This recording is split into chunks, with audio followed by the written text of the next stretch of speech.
We're live recording this right now. It is Wednesday, September 24th. Chase, we're back, baby. We're back. We're back for real this time. I know we said that last episode. We did. Oh, false start.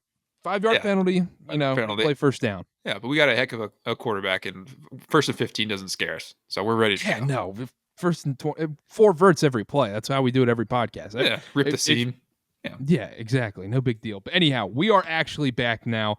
Basketball season is underway. Practices have started. Things are official. Media days are coming up and everything. Schedules are finally out. I don't know why it took the Big 12 so long to release the schedule. Besides the point, we'll break down everything today.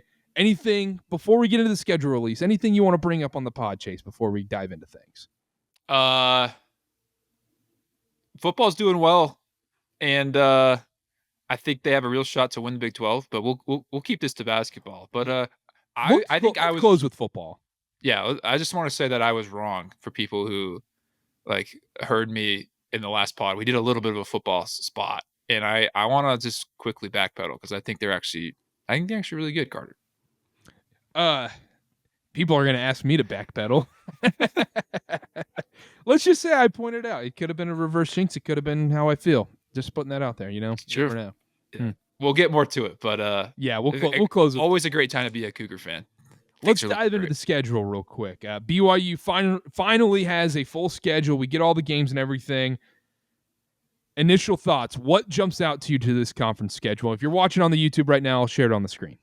Yeah, first thought, as always, ever since BYU's moved to the Big 12, it's just beautiful to see this type of conference schedule, to see the logos on the screen and be a part of a conference that I think this year is far and away, at least preseason-wise, the best conference in college basketball. I know the SEC had that last year, but the Big 12 being reloaded as it is and returning a lot of the guys and then the recruits coming in, it's a blessing, dude, to be able to cover a team that plays this level of hoops. And so seeing all these teams on the schedule is pretty spectacular.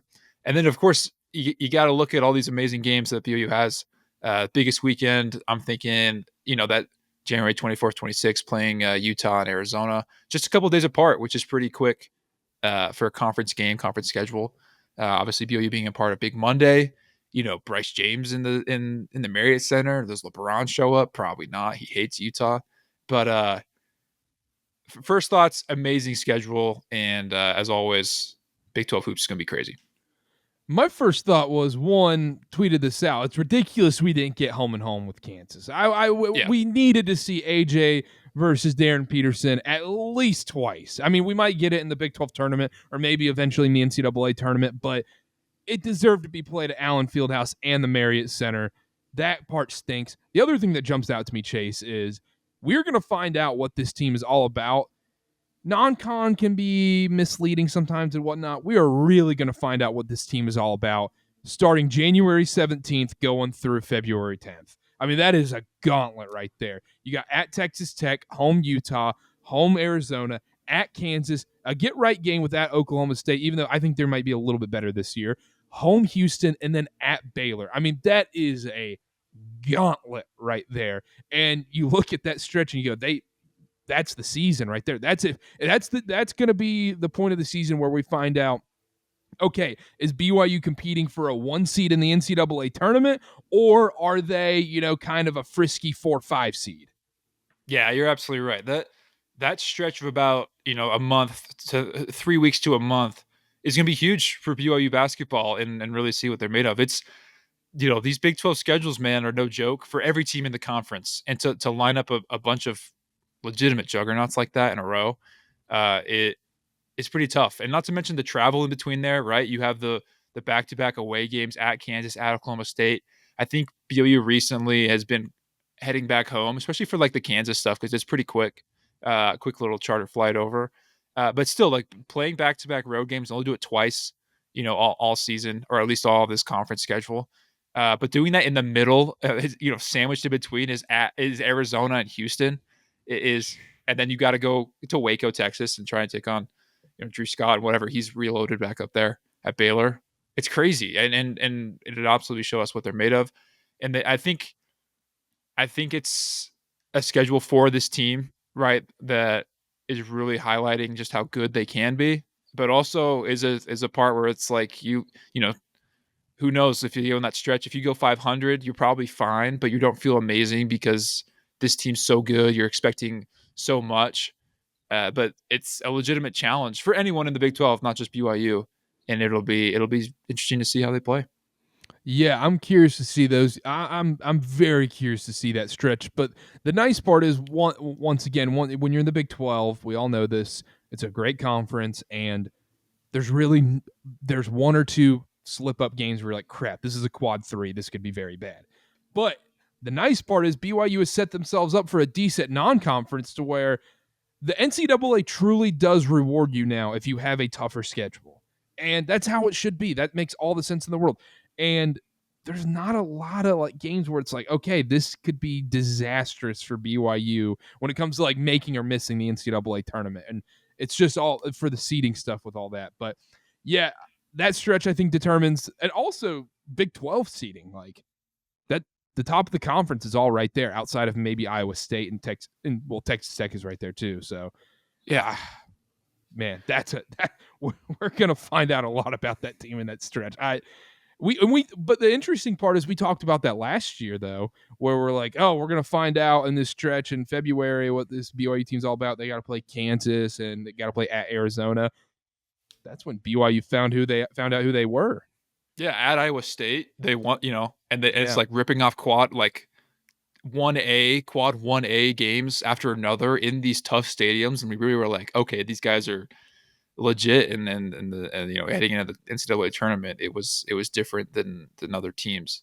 So BYU could have that moment. I think they're blessed to end this season. Other than that Texas Tech game, which will be tough, but you get Cincinnati, West Virginia, UCF. I know I said there's not like the quad 3 slip up spots or anything. Luckily, those are road games, but man, having to travel to West Virginia and Cincinnati, I think that's just a thing now for BYU. It's just that East Coast trip is a thing. It's always going to be a thing. Whether it's UCF, West Virginia, Cincinnati, they're going to combine two of those games, and they're going to make BYU stay on the East Coast for 5 days. Happening at the end of this season, I don't think it really matters when it does. It does suck that they have to do it every single year now, but being able to wrap up, I think it's good. I'm just perusing the schedule here. The even potential like quad 3 games here. I mean, Colorado, right? Any of the away games, Carter. I don't think you're going to get a single quad 3 here in the Big 12 playing at an away game. So I don't think so either. Even at Oklahoma State. Yeah. So the only potential you really have for like an ugly loss is Colorado game February 14th in Provo, UCF in Provo. Maybe if Arizona State's really bad, maybe if Utah's really bad. I mean, they were last season teetering on that quad 3. I think they'll be better this year when you played in Provo. I think so too. But so you only have like really 3 potential huge slip ups, but they're obviously very winnable games. The Utah thing, they play Utah twice in 2 weeks. I'm not a fan of that. I wish that was spread out more. Yeah, it doesn't make a lot of sense. I don't know a lot of things with this schedule. Can I say something? I'm gonna fire off a take. All right. I think they should have treated BYU a little bit better here and treated them like they treat Kansas, because I think they're on that level of a program this year. They definitely don't have the history. I understand. This season, BYU is your biggest fan base. They have the biggest player. And they're legitimately the hottest team in the conference right now, aside from maybe Houston. And I think the schedule was a little bit disappointing.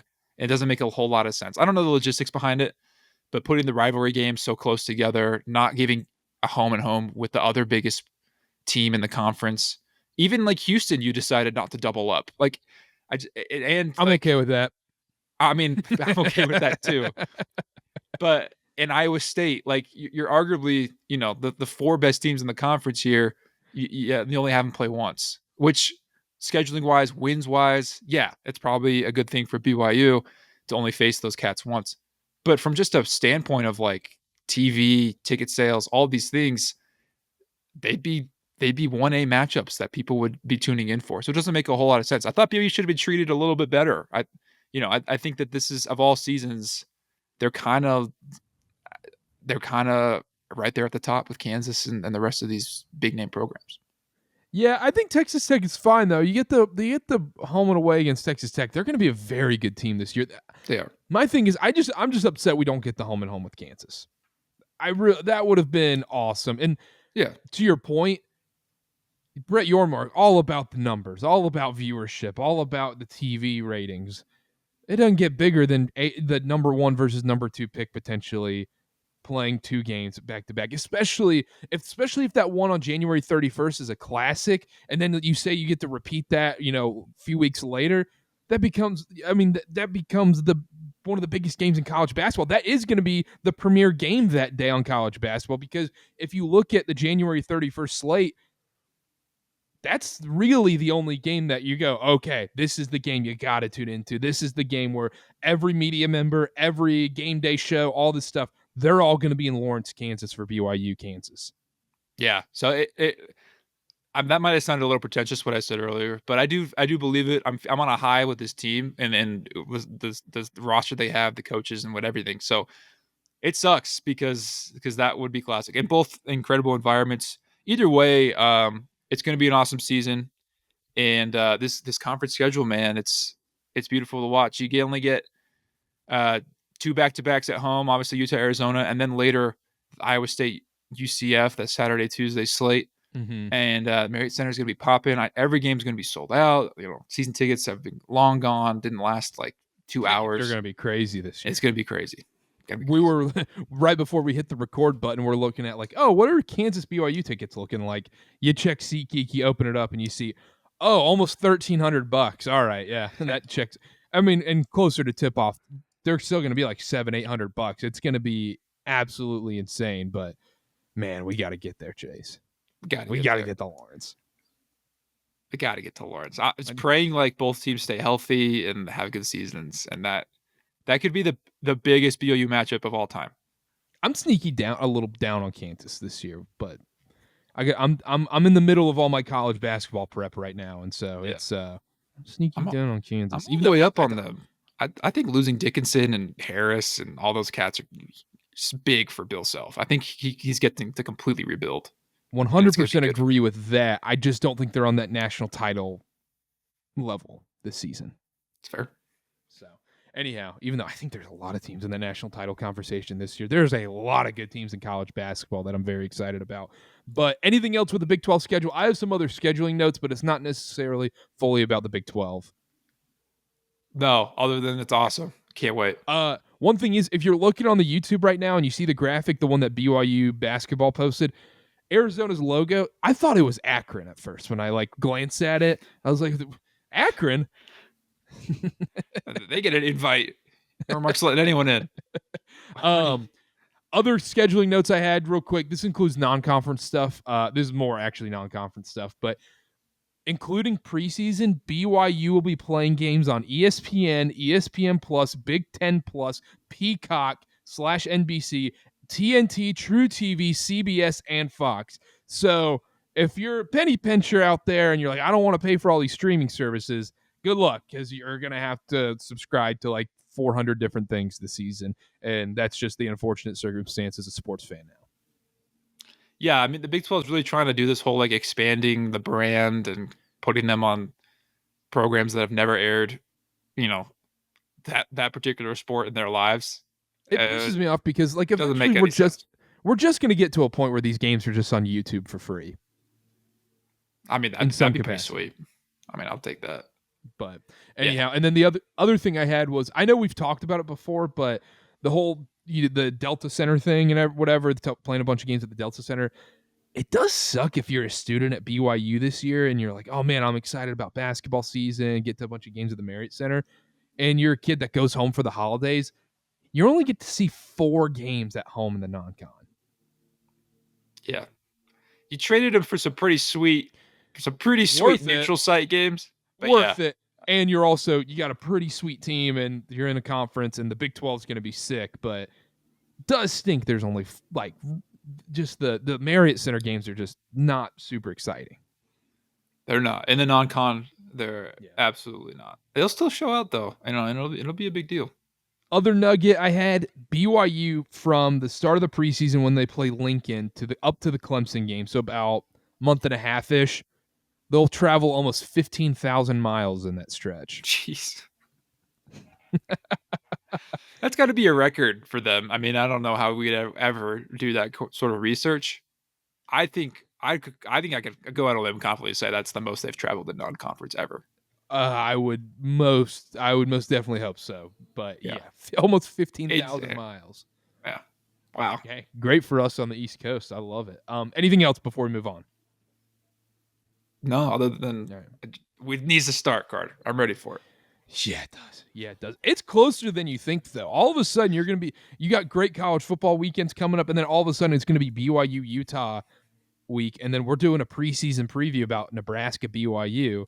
That game, that day is just going to be awesome because you get the BYU Nebraska game. I think it's at 11 Mountain, I believe, and then you watch that. We're going to go live after that. And then we'll go live after that, and then it rolls right into BYU Utah that night. That's an awesome day. Maybe we'll stay live all the way through the Utah game. We just do like a 12-hour stream. Yeah, no, I don't think people would like that. Let's move on. Timpview High School big man, 6'10" big man, Will Openshaw commits to BYU, announced, I believe it was yesterday, if I remember correctly. Days are blending in for me right now. But he will be serving an LDS mission first, and then won't be enrolling until the 28-29 season for BYU. Kind of came out of the blue a little bit. Chase, we both watched film on this guy. I'll start off here. This is a longer-term prospect, and I don't mean that in a negative way or anything, but it's fairly raw at the moment. It's going to take some time for him to develop, and he's not going to be a guy that comes in and plays right away for anything for BYU. It's going to be a few years till we see him playing real minutes on the court. There's stuff I like. I think he's got a good touch. I like his motor. Defensive instincts are pretty good, to be honest, and can stretch the floor. But I think he's still got a little bit of a way to go, which is not a bad thing by any means. I want that out there. No, you need guys like that in your program to have sustained success, and so those guys are important to recruit. And like you said, it was really quick. BYU offered him just 2 weeks ago. He obviously jumped right on that and was able to commit here pretty quick. I told you, we were talking before the pod. I told you this, where you grow up, you're a BYU fan. Kevin Young, BYU, calls you up and said, hey, we want to offer you a scholarship. And I know how the recruiting game goes. You're supposed to wait it out, and you want to get more offers and all this stuff and everything. You're committing on the spot, aren't you? I mean, why wait at that point? especially with how BYU's looking, and then the way the program's trending. It's like jump on the opportunity when you get it. And I don't know if that's exactly how it happened, but I just know these are the dates when they offered. This is the date when he decided to commit.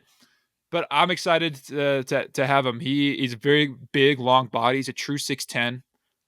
He's got ups, and so he'll be definitely a rim protector guy, someone who's running the court, staying mostly down low. Doesn't shoot a ton of threes. It's not really his game. I think he can, but in the film I watched, he can, but it's not like he's not trying. I mean, that's not his game necessarily. I don't think he's looking for it a whole lot, which is fine. I mean, I think there's a lot of importance in having a big guy who plays center, and who does that sort of stuff. So I'll put it this way: it's in between. It's in between Foose and Boscovich threes. Like, he's not as lethal of a 3-point shooter as Boscovich, but it's somewhere in between him and Foose in that range. I think that's a perfect way to put it. I mean, yeah. I mean, him and Foose could not be different body types. I mean, it could not be more different. Fair, but big man. Yeah, I think so. Foose could kind of lace it though. They just never. He just didn't get his shot, man. Yeah, he never got the opportunity. But anyway, Will Openshaw, teammates with Dean Rickert at Temp too. Commit earlier this year, so I think there's chemistry there. I think there's probably some brotherhood we're going to be bringing in, and so. Big get for BYU. Obviously, it's always exciting, especially keeping local kids. We talk about how that's important in creating a culture just right there in Provo. So happy for him. Yeah, love it. It's going to be a while, though, because, Mission Kid and everything like that. So, But happy for him and good for BYU and Kevin Young. This thing just keeps rolling. But let's move on. Kevin Young was on John Rothstein's podcast yesterday, Inside College Basketball, and I'll play a clip for the podcast real quick from that. We tweeted it out from the Church Ball account, and we'll talk about it in just 1 second. If I can pull this up, Chase, if I can ever pull this up, got to play producer here. A great season last year. You led BYU to the Sweet 16. You guys lost to Alabama. You signed a long-term contract extension, after last season to stay at BYU. Did you ever consider, after the success you had, looking at maybe something professionally in a head coaching capacity? I think, I've been doing this a long time now, and I think you always have to just have an understanding of the landscape of the profession, right? And so, I've never been one to box myself in anything. And so, there was different things that were, explored here, there, and all that. But that's no different than any other off season, for me and many coaches, I would say. So we feel great about being able to be here at BYU. Love the administration. On the athletic side, our president of the university is a great guy, and so feel really fortunate that we're hopefully going to be here for a long time. Thoughts on that, Chase? Yeah, my favorite part is probably the Phoenix Suns jersey in the background. Kevin Young, 2024 Kevin Young would have been a lot more honest. I think some of that administration's gotten their hands on him, and that was a super diplomatic answer there from our guy KY, which is what it's supposed to be. I'm mostly joking, but look, I think it's no secret. Kevin Young and every coach takes a look in the offseason, and I think he pulled a lot of offers from a lot of different places. I don't know if they were official, but his line got hit up. I promise. Look at how successful. There's a reason he got a raise and got an extension. 100%. He was getting texts, he was getting calls, and why wouldn't you? If you look at the success, the development of players, and then the postseason that he had. But look, what's good to know is he's here for now. I know that buyout number is sky high, and so if anyone was really, really wanting him, they'd have to fork over a considerable amount of money to get him. And I think he's worth that much. And I think it was smart at BYU, and Santiago, the new athletic director, that was literally in his press conference, said the first thing we want to do is lock down Kevin Young long term. Got it done. But look, I don't know, maybe if BYU fans feel a little bit offended by this or hurt, he's here, and I think he said that hopefully he's here for a long time. I think at the end of the day, though, he probably wants to be an NBA coach. That's where he started. That's where he spent his entire career, and I think eventually that's probably where he wants to end back up. I don't want to speak for him. I have no idea. This is a podcast. We're firing off what our opinion is, what we think. I think that's years down the road. I don't think there's a huge need to be afraid right now. But I think it was pretty obvious in his answer, right? He said, I'm always keeping my, horizons open, keeping an open mind, as every coach should. Yeah, that's the part of this where I think there's multiple layers to this, and I think some people might listen to this and be like, you guys are really looking into that answer too much or whatnot. But there is that part of it where it's like, yeah, clearly this guy likes the NBA. Like that's. And we don't have any inside info on it, but yeah, every coach is going to look at the NBA job and listen to it. Every coach, Coach K did it. Every single coach is going to listen to the NBA offers. You're stupid if you don't, especially if you're Kevin Young's agent. I'm taking every single call everyone's given me, and then I'm going to put the pressure on your current employer to give you more money. That's how any of this works. And I also don't think people realize how common it is. And he even said that in the clip where it's like, look, every coach is talking, and most coaches are talking in the offseason because you want to put pressure on the school, get more money and everything. And especially Chase, you remember when Pope was at BYU, he was talking to so many different schools while he was the head coach, not even in the offseason at times. And the Arizona job was right there for Pope. That was at the finish line almost. And he even made it very evident and clear that, hey, if Kentucky ever calls, I'm sprinting to Lexington. So his was a little bit different. But yeah, and I've talked about it, and I texted with you about it yesterday, where it's like, maybe I have college basketball brain, but I kind of don't necessarily understand if you're a coach in any level of basketball where if you really care about your legacy and how you want to be remembered in this sport, college basketball is the place to be, especially if you're at an institution where you're playing in the highest level, you're in the Big 12, and also you're getting basically unlimited resources at that school where you're going to be competing at the highest level recruiting-wise every single year. And if you have success at an institution like that, you're going to be remembered forever. They're going to build statues for you. Especially, I mean, imagine if if Kevin Young brings a national title to Provo, what that does. Think about all the national title coaches in the last 25 years in college basketball. Todd Golden is kind of the exception there because he's young and it's starting up. But think about it. Tom Izzo has won one national title. He's getting a statue at Michigan State. Jim Boeheim, 40-plus year coaching career, one national title in Syracuse. He's a coaching legend in circles.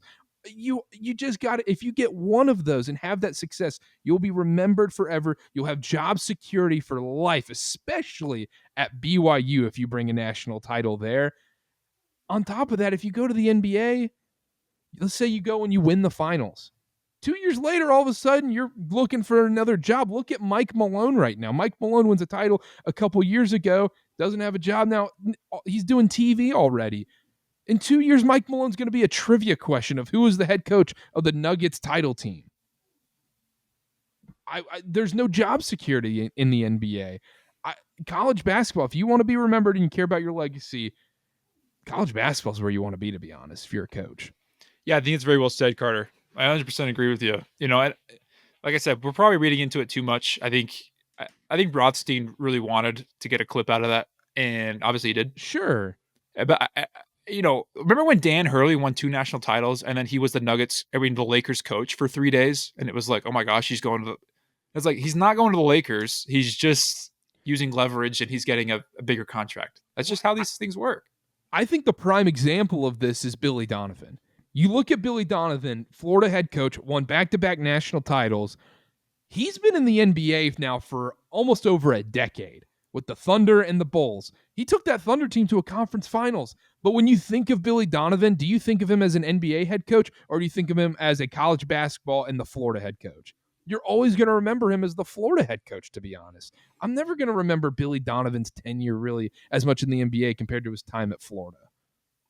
Yeah, and I was just using the Hurley thing as like, look, I think these guys just talk. They love to flirt with other people because it gets them more money and security. They have more leverage in their own program. Yes. And, they get to have a bigger voice and all these things. I don't think it's manipulative. I think it's business. I think this is how this is how it works. This is how it goes. So, did Kevin Young talk to NBA teams?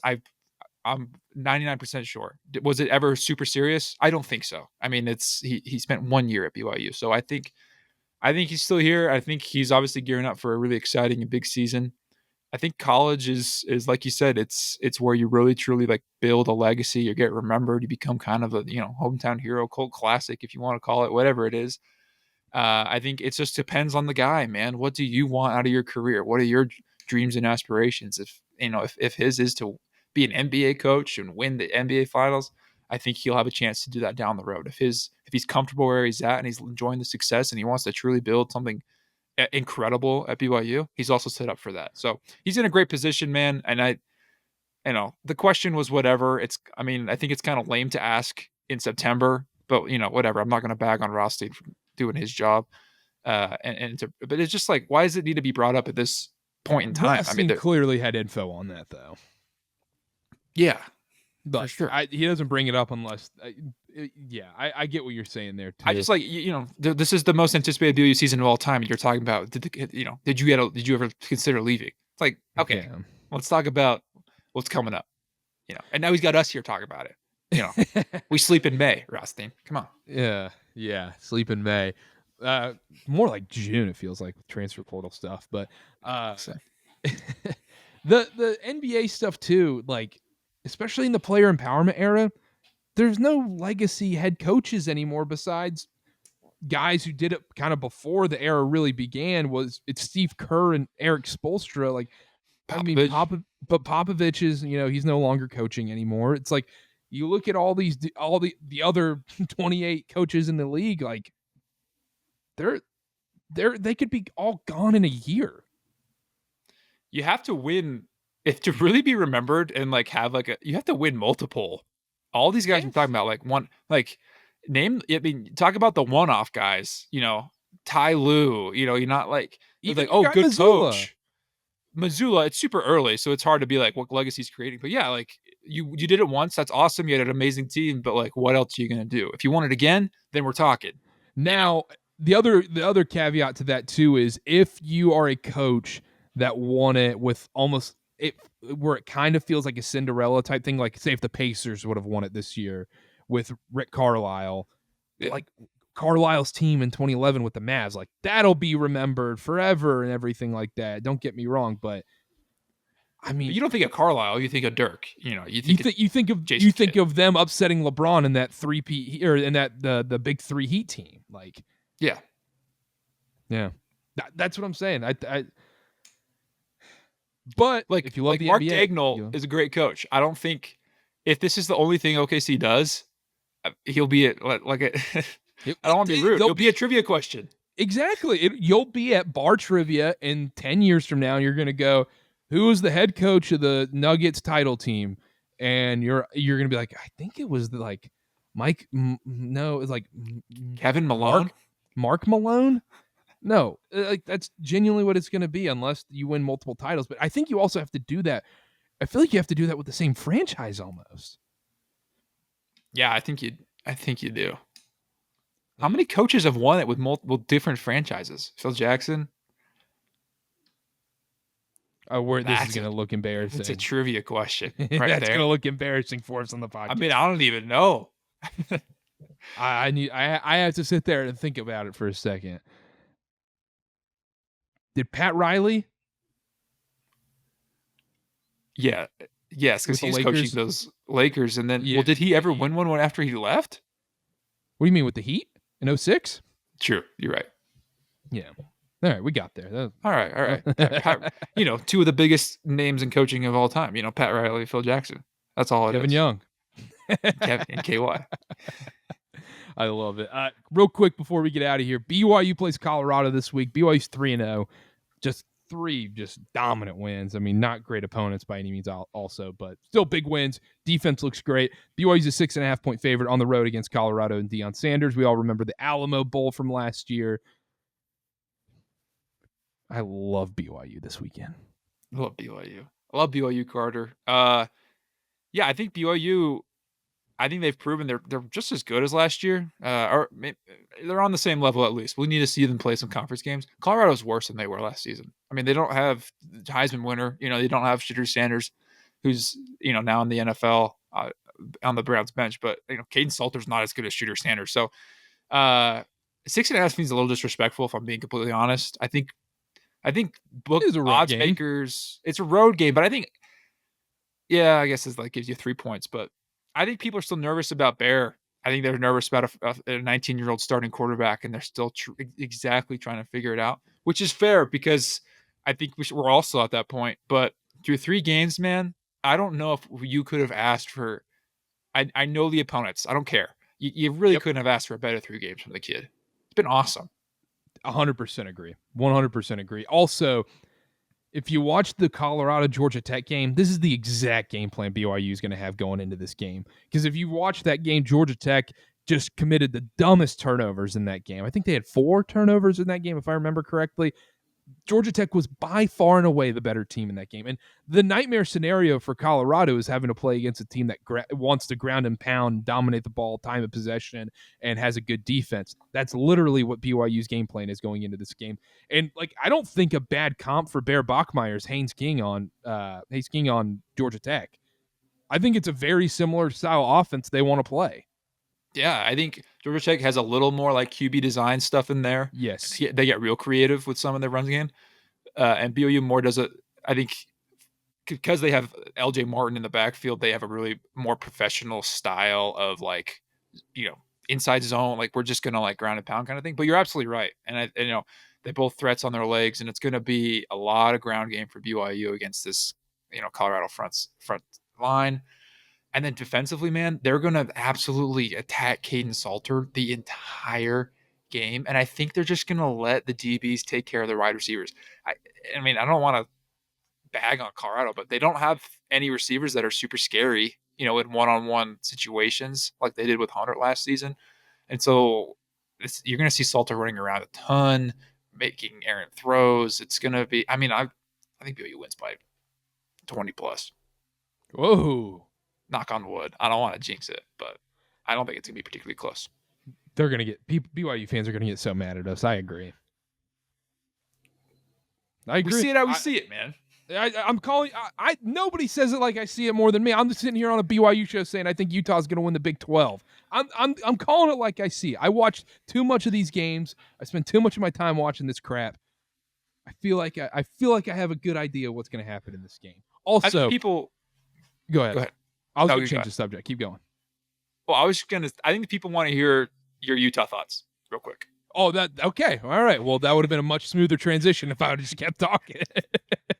I thought it was hilarious. I thought it was hilarious.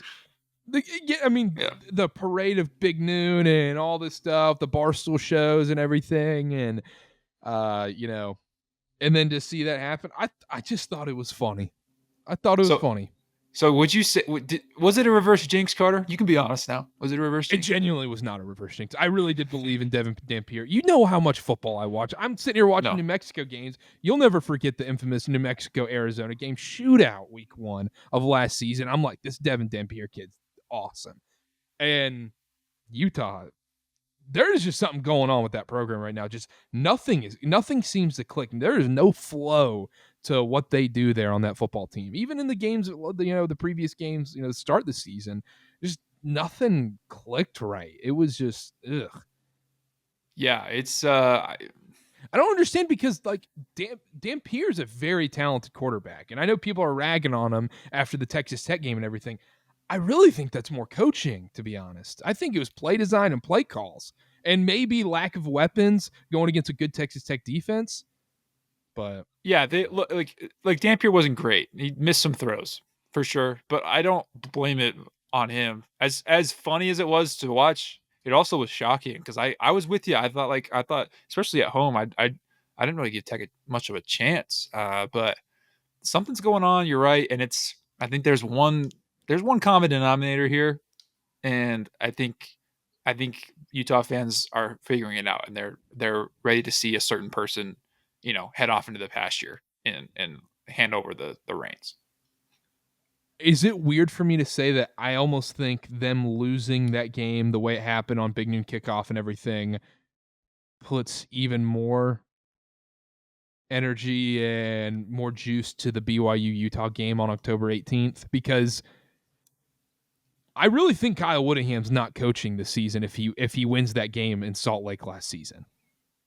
Yeah, I agree.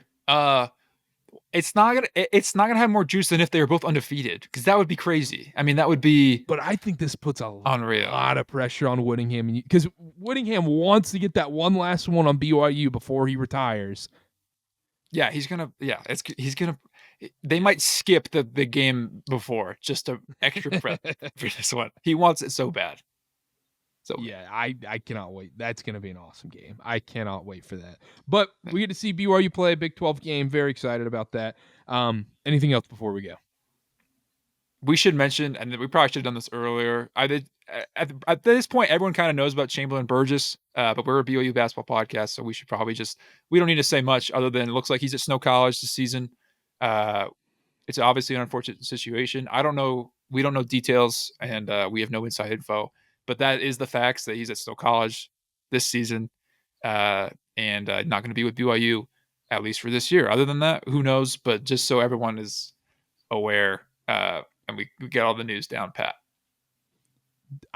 This is a bigger discussion. It could be a much longer podcast, but I really do think these schools like Snow and, these other JUCOs and whatnot are just going to be direct affiliates for these bigger, larger universities here soon for athletics, where it's just a direct pipeline. Almost like a G League. Yeah. Yeah.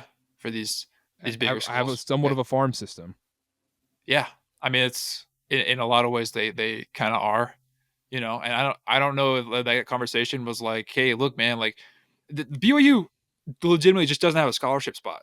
They weren't expecting him to obviously be here this season, and so they were like, "Look, we literally can't. You can't be on the team right now." And so it was like, I don't know if they had a conversation like, you should just go here. Maybe they did, or it was just his decision and he wanted to go where he felt like was the best fit or whatever. But that could be legitimate, like, hey, just go there and then we'll see you next year or whatever his plans are. I don't know. But best of luck to him, though. And best of luck. Yeah, we'll be rooting him on, of course. Anyhow, all right. Well, that'll do it from us today. We'll be back next week. We'll have interviews coming on this podcast and everything.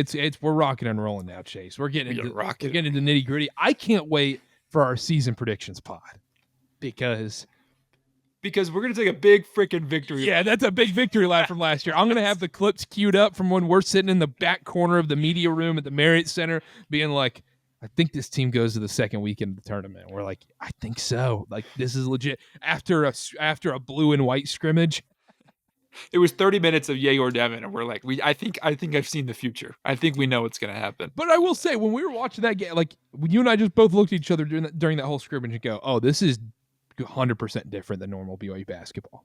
Yeah, and we were right. It's our greatest take, and who knows? We're reloading up something special, I think, for this season prediction. I also think I think BYU to beat Kansas by a bunch was also one of my best takes from last season. Very good one. Very good as well. Yeah. Anyhow, but let's wrap up. We will see you guys next week. Make sure to tune in, subscribe. Field of 68 Podcast Network on the YouTube channel, and if you want to subscribe, there are also other great team podcasts on there. There's a specific playlist, Church Ball Podcast. Go subscribe to the playlist, and it'll come directly to you on video if you want to see us. If you listen, Spotify, Apple, wherever you're listening, 5-star review, follow at CarterBA, at Chase_Roger0, at Church Ball Pod on everything, and we'll see you next time. Adios.